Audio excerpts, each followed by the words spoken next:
And we are live. Hello, hello, hello, everyone. Hello, everyone. Hello, and welcome to a very special edition of our PoArtMo Show, celebrating the release of the Auroras and Blossoms PoArtMo Anthology 2020 edition. Today, we have two very talented guests who are featured in the PoArtMo Anthology. We have Patricia and we have Julie. And so Julie is a Spanish professor. She's a creative writer, native of Kansas, and she's got loads and loads of different publications that she's been featured in. Patricia has three names, just like myself, and she loves digital artwork and creates a lot of things on her iPad. She's involved with fiction, picture books, prose, and she uses both sides of her brain as well, just like me.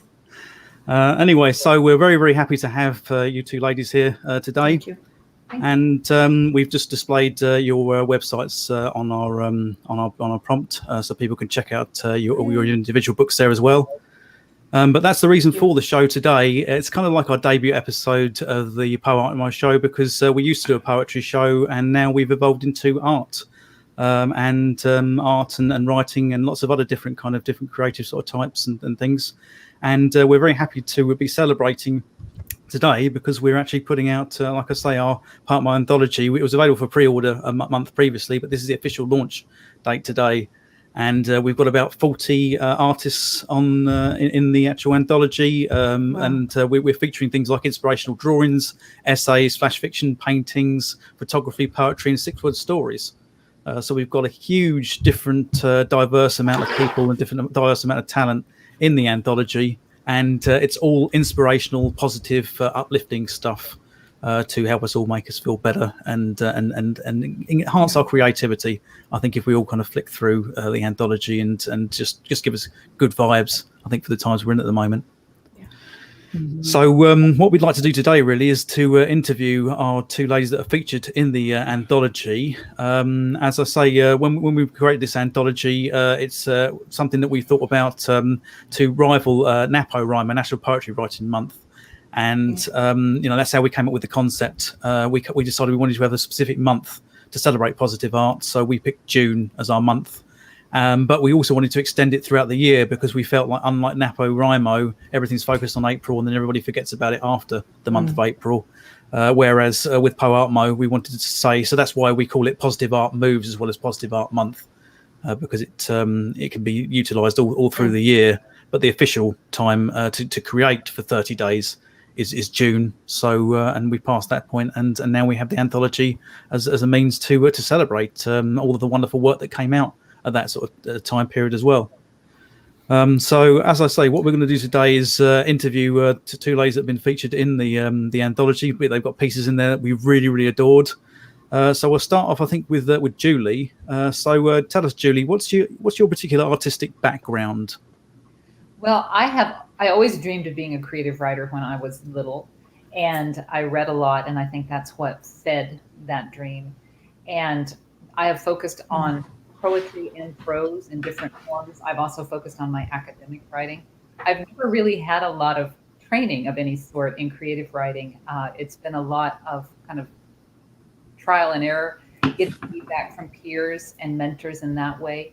And of course, having studied Spanish and studied Spanish literature and taught Spanish literature, a lot of what I apply to my creative writing in English, and I do some in Spanish, is what I learned by studying literature and then teaching it. So I kind of come at it from a different background, but I think that just shows us that if you have that desire and that creativity and you want to apply it to any art form, you can make it happen. That's wonderful. Really, really nice. Thank you. And Patricia, what's your particular artistic background? Fourth, fifth grade art class. I had a real supportive, absolutely amazing teacher. And at that point, I thought I wanted to teach art, and that was what I was going to do.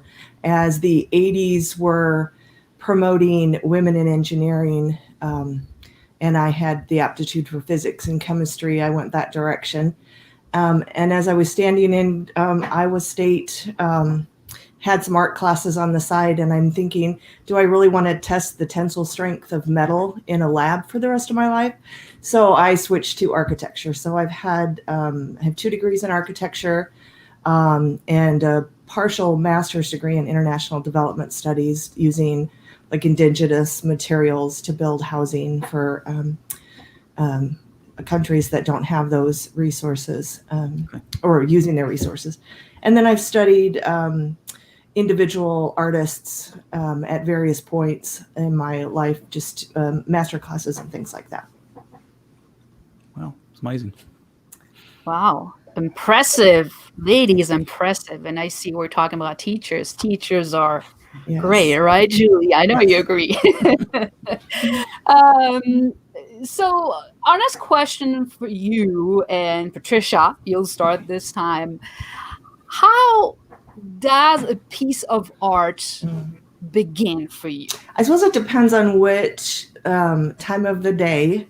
Later at night, it begins with a little bit of avoidance of a problem I can't solve somewhere else, and I'll just come and pull together some things. And but if it's earlier in the day and I have a project I want to work on, I like planners. I like taking things like this and planning out what I'm going to do and putting graph paper down and laying things out. And there's my engineering background, I think, showing through that, and architecture, but it kind of depends on which time of the day, I think. Interesting. Yeah, very interesting. Julie, what about you? I would say with my academic work, I do a lot of planning, and with my creative, it's a lot more. I think of a term that the author Ellen Montgomery used in her Emily of New Moon series, which is the flash. And to me, it's like that spark that's an idea, and it's an idea that won't let me go. I also would describe it, again, this is going to show you some of my mix of background, but there is a Spanish poet, Gustavo Adolfo Beque, who talks about poetry being everywhere around us. And the poet is the vessel for that. And so poetry exists, and we translate it to something that somebody else can understand.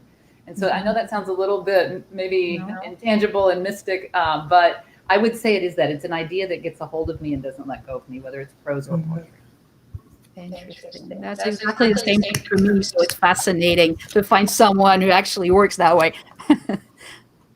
Definitely. I totally agree. I think that when people write a lot about nature poetry, for example, is that we're having to observe nature, and you'll funnel those into haikus, which is one of Sandrine's favourite poetic forms. It's one of the things that she specialises in, and we have to be resourceful as poets and take all of the beauty that we find in the world, and even some of the ugliness, and try and maybe transform that into beauty as well.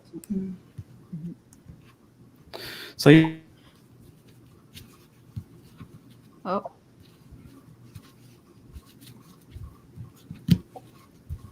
We lost him. Yeah. David, we can't hear you. Sorry, I wasn't mute. Oh.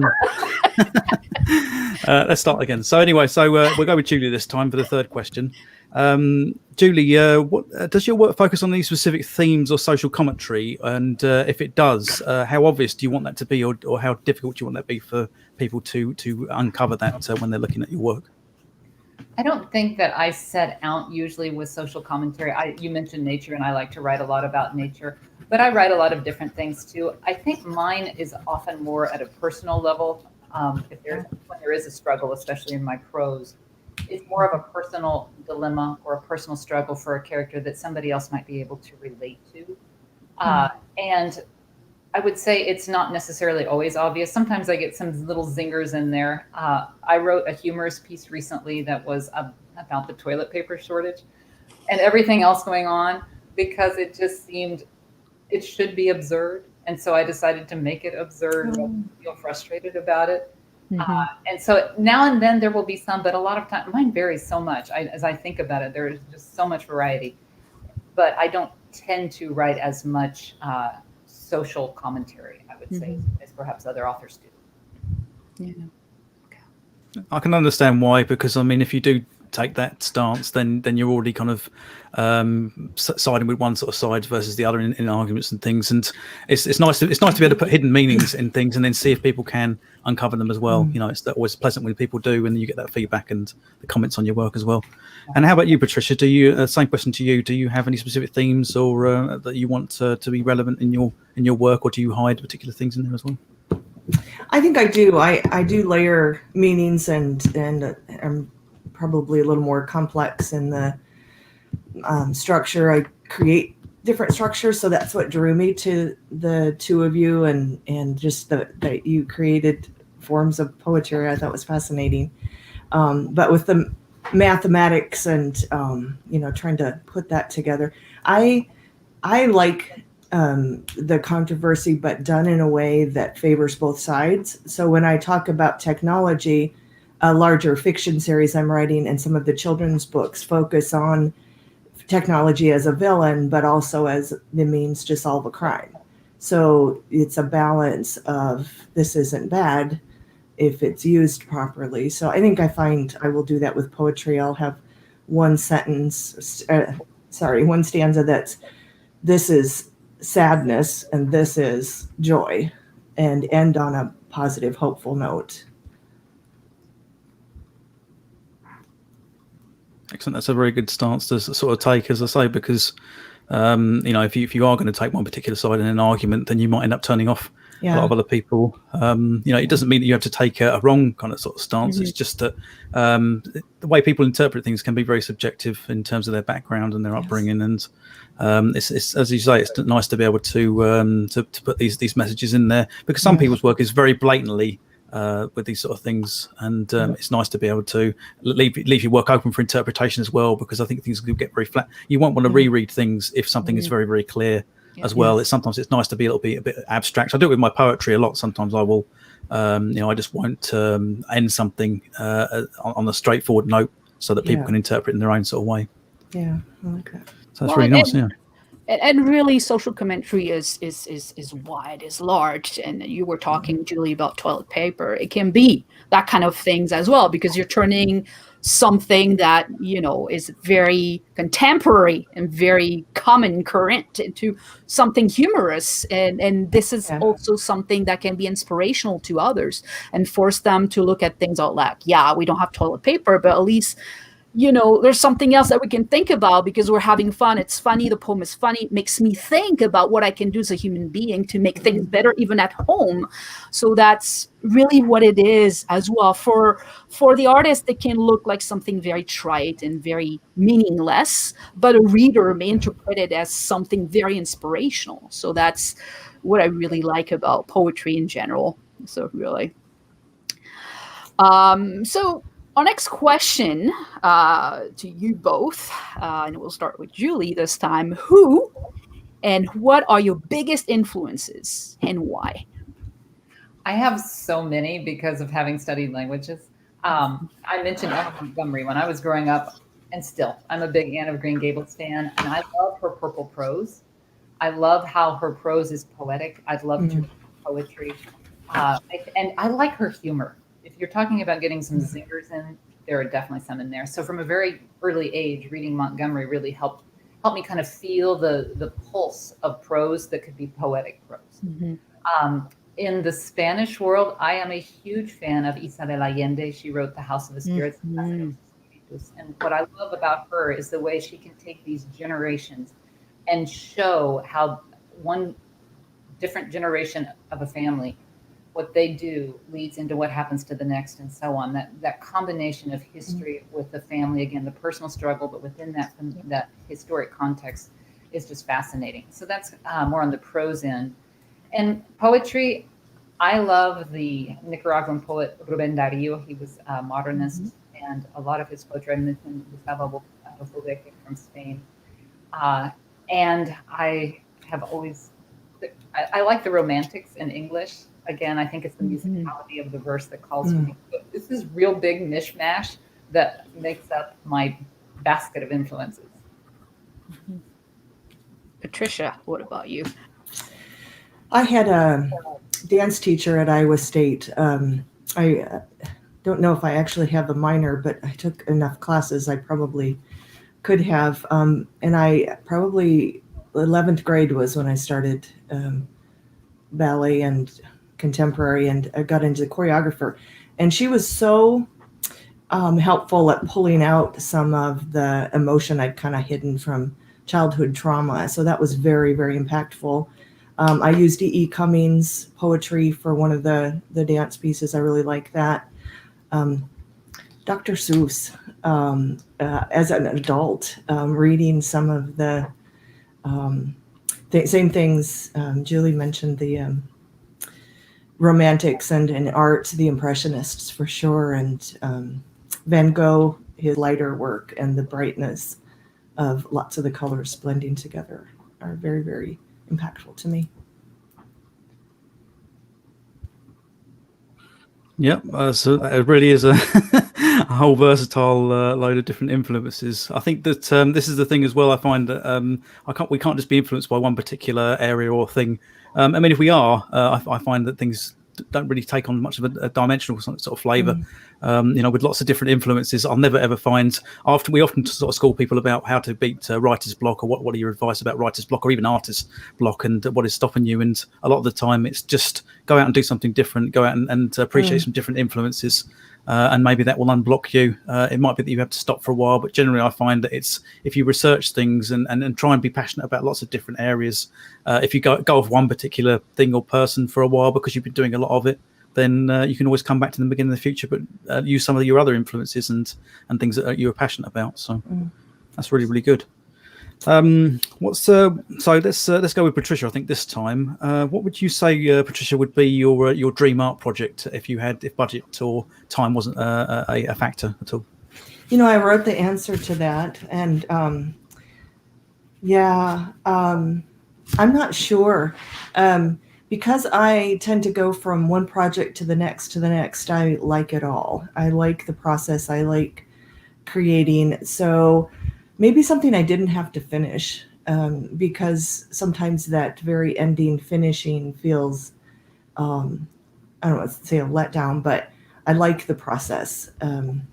I do like the idea of creating and illustrating, writing and illustrating children's books. I have about 6 or 7 near finished in the first draft, and I would love to illustrate those books and see them published. So that's probably a good answer there. Yeah, it is. I mean, I love the idea of having something. I find with the end of something, it's nice to be able to move on to something else. Otherwise, something could go on forever. But then that doesn't mean that just because you've ended it doesn't mean you could have a series that could then seek into something else. I was thinking that you were talking about creating something maybe like the song that never ends, and you just it goes on and on, my friend. So that's a good example. And how about you, Julie? What if budget and time wasn't a factor, what would you say would be your dream project? It could be art, it could be writing, it could be anything really.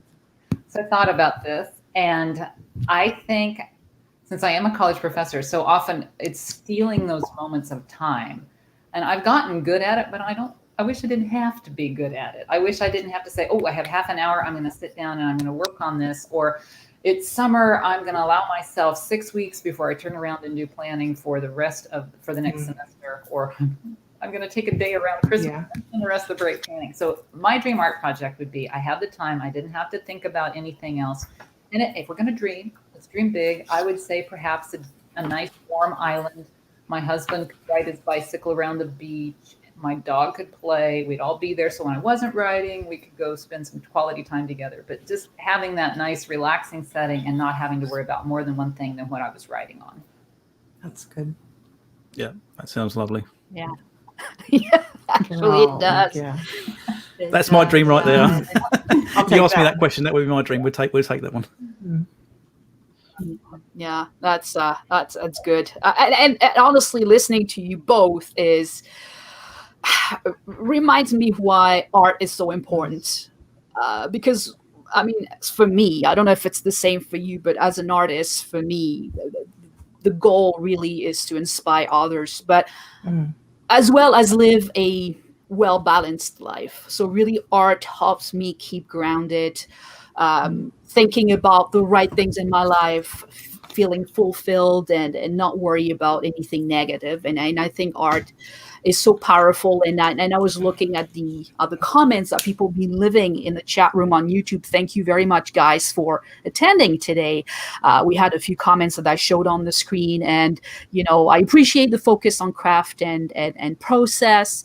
I love that phrase, Julie, what you were saying about when an idea won't let go, I have to get it out, and that's really what we are as artists. We, all of us, I don't know any artist who, when he or she has an idea, they're like, well, no, I'm going to leave it here and come back to it. No, you have to write it down and work on it. So that's fantastic to hear confirmation of that from two artists like yourselves. So now we would like you ladies to ask us a question each. So go ahead. Okay, I'll go. This is one I've been thinking about with regards to how I've been teaching literature. And I read a study that was talking about the connections between literature and empathy. So you may have heard of the study, This Is Your Brain on Jane Austen. It was done several years ago at Stanford. And I was reading a summary of it in a book called Read or Come Home. And it talks about how some of these studies are showing that when we read and we're reading closely, the same regions in our brain fire. For example, if we read a character's running, those same regions in our brain fire that would fire if we were running. And so it talks about the importance of reading and empathy. So I was thinking with regards to art and empathy, what do you think the ties are between art and empathy, especially in the 21st century and in this current time that we're living? Wow, we only have 2 minutes for that answer. Wow, fantastic question. Thank you very much. David, do you have an answer for Julie? I have one, but go ahead if you have one. I guess I do. I mean, I find that I've been labelled as a very empathetic poet when I've been writing my poetry. Ultimately, I've been told that I put a lot of emotion into my writing, and I believe I do that a lot because I want to connect with the readers, and I think that by putting that emotion in there, I feel like that's how you can create a bond between the reader and the writer when they're doing the things, because a lot of the time we write because we want to create something that will please ourselves and we hope other people will like it as well. But I think in these current sort of times, it's very, very important to put across emotional content, because if I don't connect with a particular piece I'm reading to, I won't care about it. I'll read it and I'll just be indifferent. I'll just be like, or I might not even want to finish it. Sometimes I'll start something and I just think I can't relate to this. And if I can't connect on an emotional level, then and emotional or spiritual level, then I just be like, well, I'm just not interested, and I'll toss it aside. And I think that's why I think it is so important for art to make that connection with the reader, because as I say, in this world we've got so many things assaulting our senses and taking up our time and trying to take advantage of our time, that ultimately the only things that are going to get through are the things that are going to move us, and that's why I'd say that it's so very important that a piece of art will move us. Art could be created for art's sake, but I think if there isn't any kind of stuff, if it's done in a shallow kind of non-empathetic kind of way, then you're just doing it for the sake of it. You're just doing it because you want to be admired. And if you put your heart and soul into something, then I think that's why when someone will really connect with something and really form that bond, then become a fan of your work as well. So. Yeah. That's the essence of Auroras Blossoms, really. Empathy. That's why, for me, I wanted to create Auroras Blossoms, and why David and I gel so well, because we're empathetic people. For me, the essence of good art is empathy. If you cannot be empathetic, you cannot create good art. And there's nothing wrong with being a commercial artist if you just want to create art to sell and make money. Sorry. There's nothing wrong with that. But pure art that triggers emotions, that starts important conversations, that allows the world to be a better place, starts with empathy.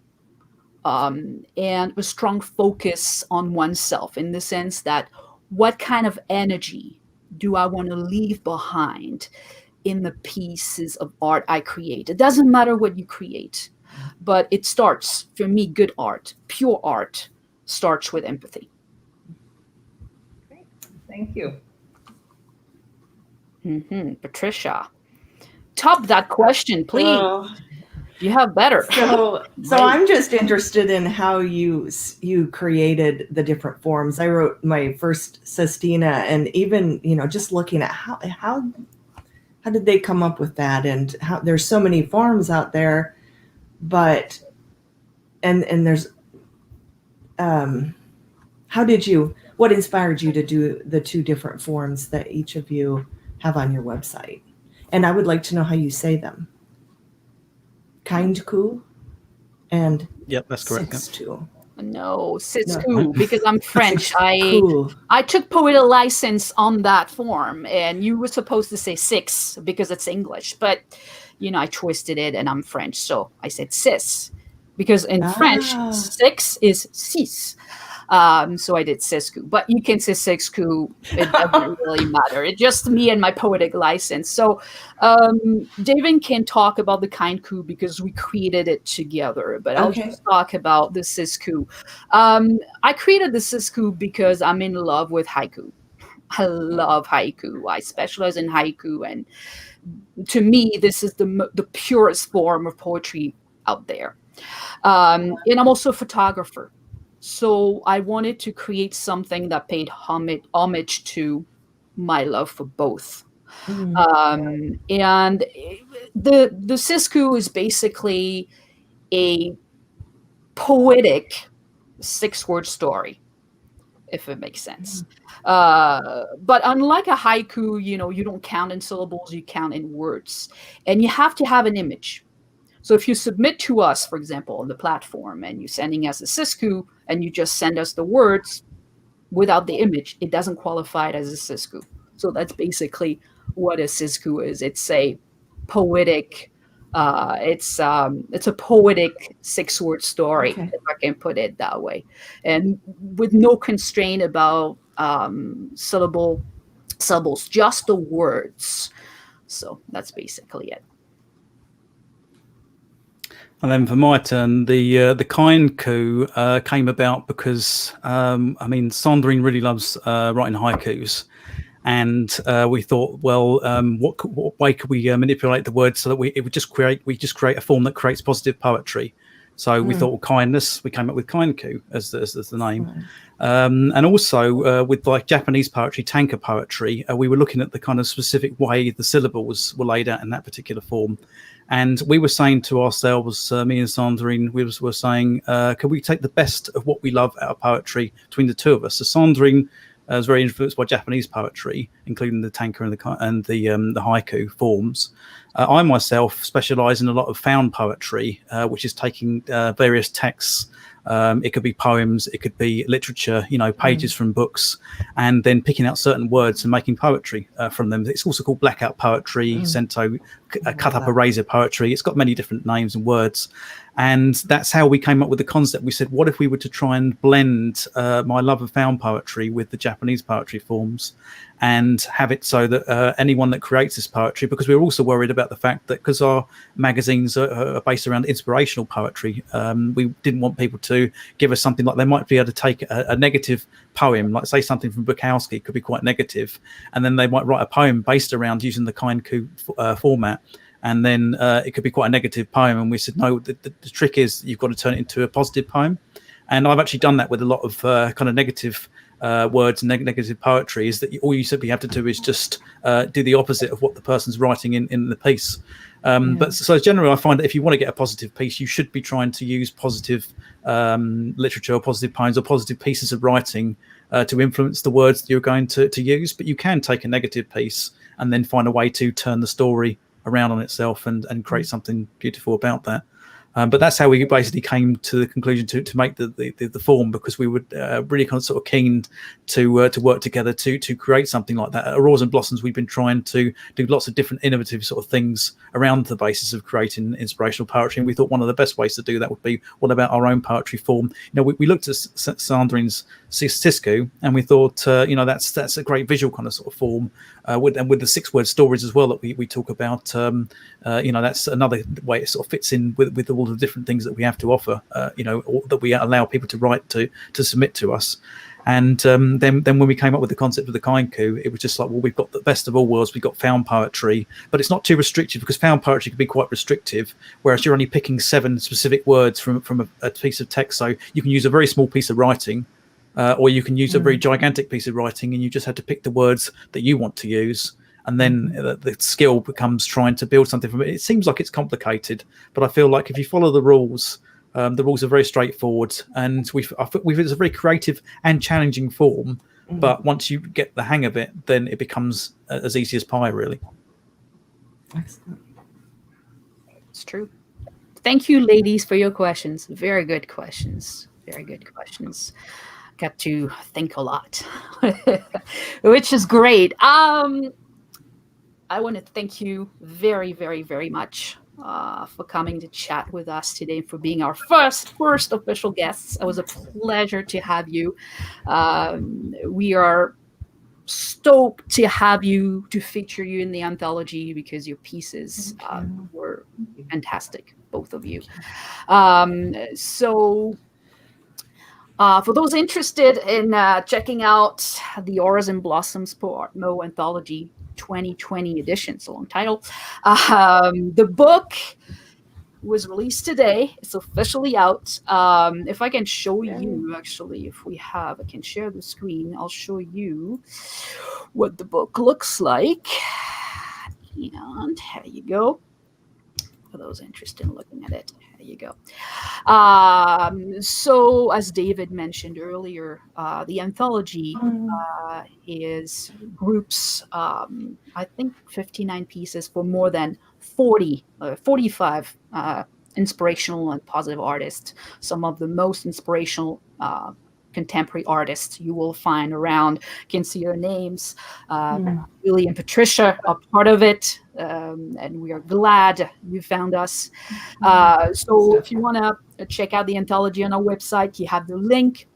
And the anthology is an ebook. It's digital, and you can find it everywhere books are sold. Amazon, what else? Barnes and Noble, and so on and so forth.